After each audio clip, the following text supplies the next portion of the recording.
Ya, di halaman STT Polu Jakarta terdapat lapangan. Ada dua lapangan. Lapangan yang pertama adalah lapangan yang bisa dipakai untuk bermain voli, kemudian sepak bola, dan juga futsal oleh mahasiswa yang tinggal di asrama di tempat ini.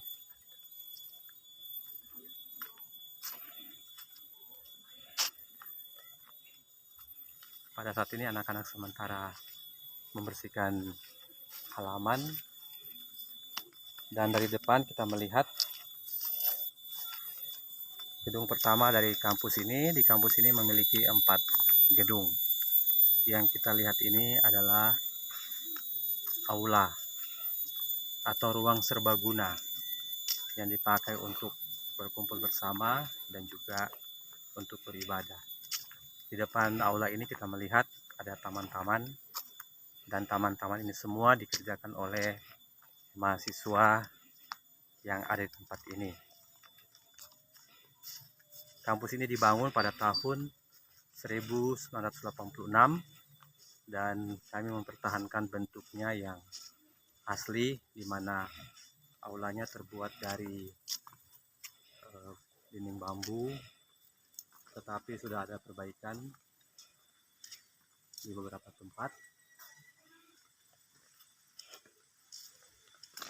Kita masuk terus dan kita melihat ke dalam, ada beberapa kursi dan juga mimbar untuk pembicara, dan kita melihat ada visi institusi STT Polu Jakarta itu menjadi perguruan tinggi teologi yang bermutu dan bermanfaat bagi masyarakat dan bangsa Indonesia.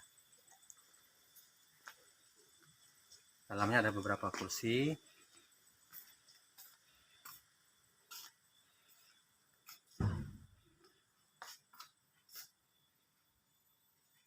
Aula ini bisa memuat 50 orang. Nah, kita melihat ada misi daripada Sekolah Tinggi Teologi Polu Jakarta. Kemudian juga visi misi daripada program studi, baik program studi teologi maupun program studi PAK.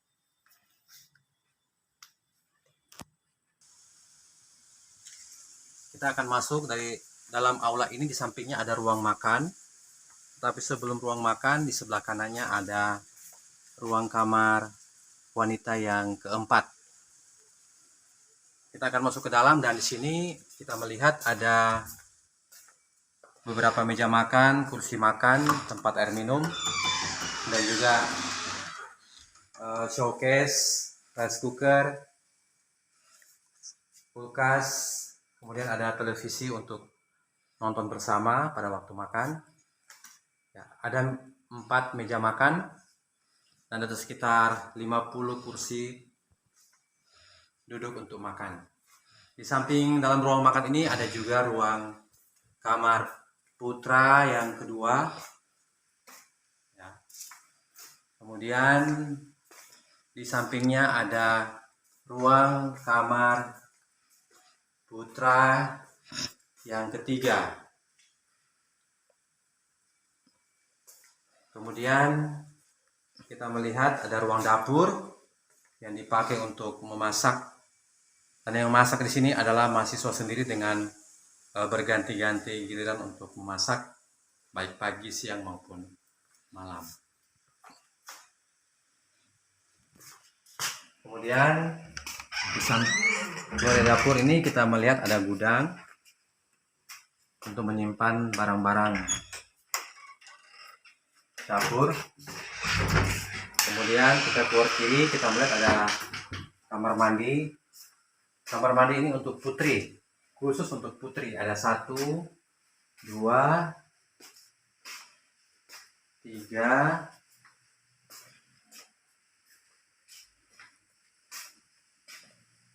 4, 5 kamar mandi. Di depan kamar mandi ini ada ruang kamar wanita yang ketiga. Ya. Ada juga ruangan yang tempat untuk menjemur pakaian-pakaian apabila hujan. Kemudian kita belok kiri, kita akan melihat, ini kita masuk pada gedung yang kedua. ada 2 lantai. Ya, di atas ada ruang kamar wanita 1, 2, dan juga ruang kamar untuk tamu. Nah, di bawah ada ruang kamar putra.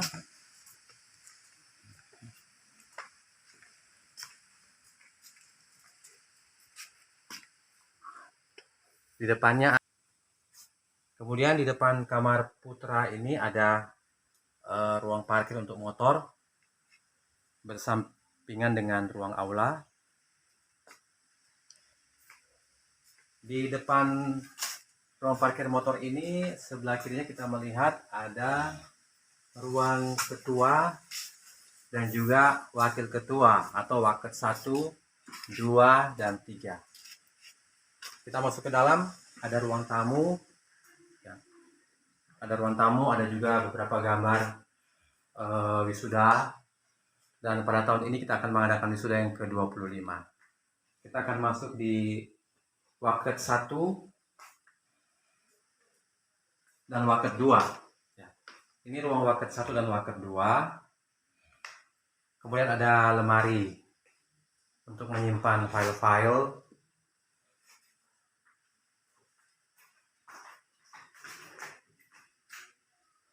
Kemudian ada data dosen STT Polhut Jakarta tahun 2021. Kami memiliki 20 dosen dan sebagian besar sudah merupakan dosen tetap. Kemudian kita maju lagi. Ya, sebelumnya kita melihat adalah susunan organisasi Sekolah Tinggi Teologi Polhut Jakarta, dimulai dari Yayasan, Senat, STT Polhut Jakarta, dan juga Waket, dan sebagainya. Ya, di bawahnya ada lemari file, baik untuk PAK maupun untuk teologi. Kemudian ini adalah ruangan ketua Sekolah Tinggi Teologi Polhut Jakarta. Ada tempat untuk mengeprint, kemudian lemari buku, ada meja kerja, kemudian di sampingnya ada lemari juga untuk menyimpan beberapa penghargaan dan juga prestasi mahasiswa. Ya, di depannya ini atau di sampingnya adalah ruang waket 2 atau wakil ketua bagian keuangan dan administrasi.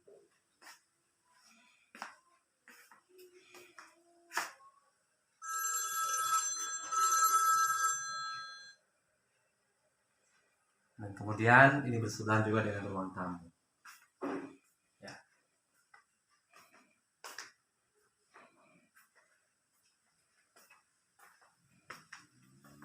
Kemudian ketika kita keluar dan kita belok kiri, ini adalah ruangan yayasan. Dalam hal ini adalah ruangan Yayasan Kapernaum, di mana pimpinan dan juga para staf sering datang ke tempat ini untuk mengadakan peninjauan. Ya, kita melihat sebentar ruangannya.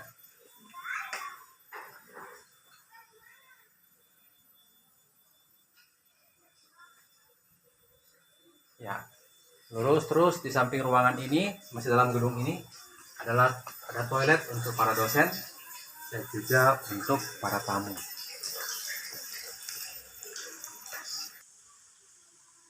Di samping gedung yang kedua ini, di belakang gedung yang ketiga, kita mulai di belakangnya ada kamar mandi untuk pria mahasiswa, kamar mandi pertama, kamar mandi kedua, kamar mandi ketiga, ya, ruang kamar mandi putra, kamar mandi keempat, dan juga kamar mandi yang kelima. Di sampingnya ini ada sumur yang dipakai untuk siswa mahasiswa pria untuk mencuci baju yang kotor. Kita memasuki gedung yang ketiga. Gedung ketiga ini adalah Perpustakaan STT Polhut Jakarta.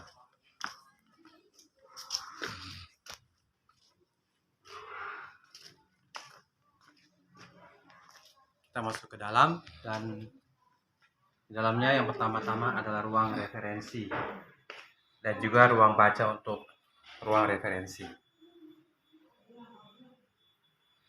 Meja juga dipakai untuk mengadakan rapat beberapa staf atau pengurus. Dan kita masuk pada ruang perpustakaan yang terdiri dari ruang referensi, ruang sirkulasi, ruang baca, tab komputer, ruang koleksi, dan ruang kepala perpustakaan. Kita mulai daripada ruang sirkulasi, tempat pinjam meminjam. Kemudian ini adalah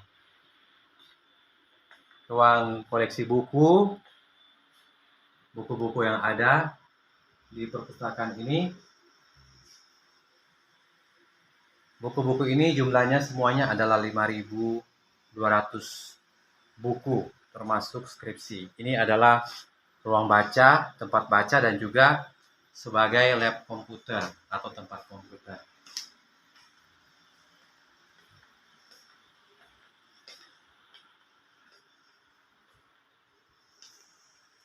Di sebelah kanannya ada ruang kepala perpustakaan. Dan ini juga merupakan ruang pengolahan buku-buku yang belum diolah. Ada beberapa buku-buku yang baru dibeli dan buku-buku sumbangan.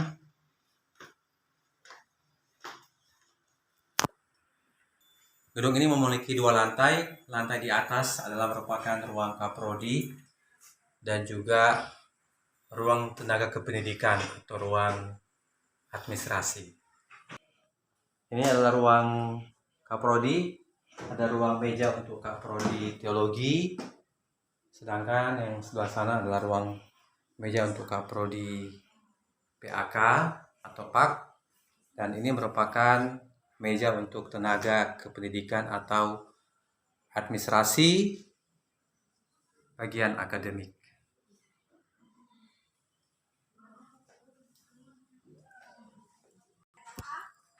Ya, dalam gedung yang ketiga ini juga di lantai dasarnya ada ruang kelas atau ruang untuk mahasiswa belajar, atau juga dipakai untuk beberapa pertemuan karena agak sedikit luas daripada ruang-ruang kelas yang lain.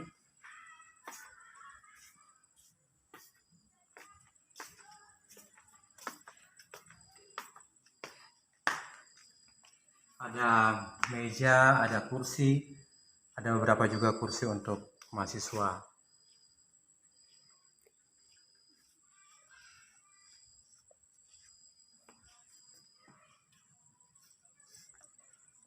Kemudian kalau kita turun ke bawah dari ruang kelas ini, di bawah ini adalah lokasi untuk berdoa. Tempat berdoa bagi mahasiswa atau sebagai tempat untuk bermeditasi. Dalam kawasan ini ada 2 tempat doa yang disebut dengan gua doa. Gua doa pertama, kemudian ada juga gua doa kedua, dan peraturannya adalah tidak boleh berlawanan jenis tapi sesama jenis saja. Kemudian di sini ada tempat jemuran untuk pria menjemurkan pakaian mereka. Di samping gua doa di sebelah kanannya ini kita melihat ada semacam kolam yang besar, dan ini merupakan kolam untuk peternakan lele. Jadi STT Paulus mempunyai unit usaha yaitu peternakan lele. Ada 1, 2, 3, 4 kolam yang besar. Kemudian di samping kolam ini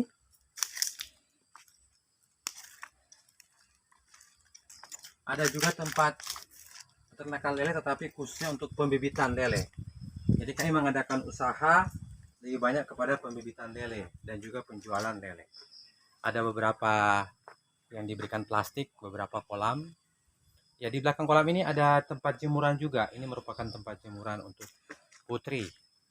Dan di sini ada juga sumur, juga tempat mencuci baju untuk para putri.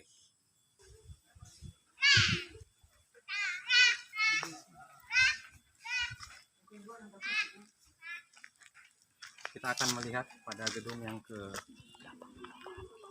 keempat. Di depannya ada lapangan untuk bermain voli dan juga bermain bulu tangkis. Nah, kita akan melihat gedung yang keempat yang ada di kampus ini. Gedung yang keempat ini yang memakai nama Sekolah Tinggi Teologi Paulus Jakarta atau STT Paulus Jakarta, dan juga ada visi STT Paulus Jakarta. Kita akan masuk dalam gedung ini untuk melihat ruangan-ruangan yang ada dalam gedung ini. Ya, kita melihat ruang dosen atau ruang B, di mana para dosen akan beristirahat atau mempersiapkan materi di tempat ini sebelum masuk mengajar. Ini adalah merupakan ruang dosen. Kemudian di depan ruang dosen ini ada ruang UPM dan UP2M. UPM adalah ruang unit penjaminan mutu dan juga unit penelitian dan pengabdian kepada masyarakat. Ada beberapa meja yang disiapkan untuk para peneliti dan juga pejabat-pejabat UPM untuk mengerjakan tugas-tugas yang diberikan kepada mereka.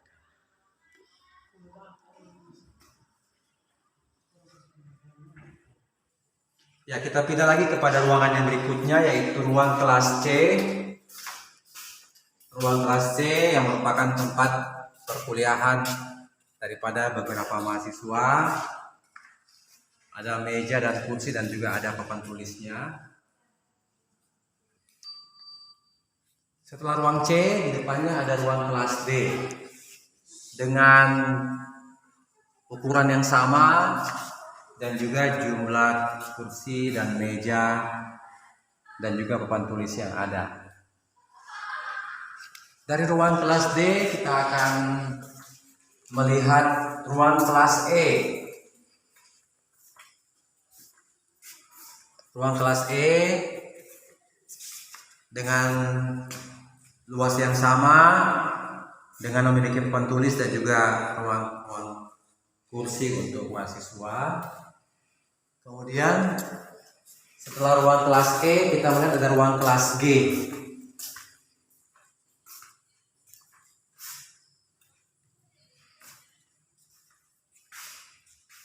Ruang kelas G juga mempunyai luas yang sama dengan ruang kelas yang lain. Ada papan tulis, ada meja untuk para dosen dan juga ada kursi-kursi. Kita akan masuk pada ruang terakhir dalam gedung yang keempat ini, yaitu merupakan ruang F atau ruang laboratorium musik atau ruang musik. Di dalamnya ada spanduk untuk memberikan motivasi kepada mahasiswa supaya mau semangat untuk melatih musik, memiliki jiwa musik. Kemudian ada papan untuk mencantumkan beberapa kunci-kunci alat musik yang ada. Kemudian ada beberapa alat musik yang ada di sini. Ya, ada gitar, ada sebanyak 22 gitar. Kemudian ada meja untuk para pengajar, ada juga LCD, ada beberapa kursi untuk para siswa. Dan kemudian ada keyboard 1, 2, dan 3. Ada speaker, ada 2 speaker, kemudian ada alat drum. Ya, inilah ruang kelas. Ini juga merupakan jadwal latihan yang diawasi oleh para dosen dan juga mahasiswa senior. Demikianlah kami telah memaparkan sarana dan prasarana yang ada di STT Paulus Jakarta. Semoga dapat bermanfaat dan juga dapat dipakai dengan sebaik-baiknya oleh mahasiswa yang ada di tempat ini. Terima kasih. Tuhan memberkati semuanya.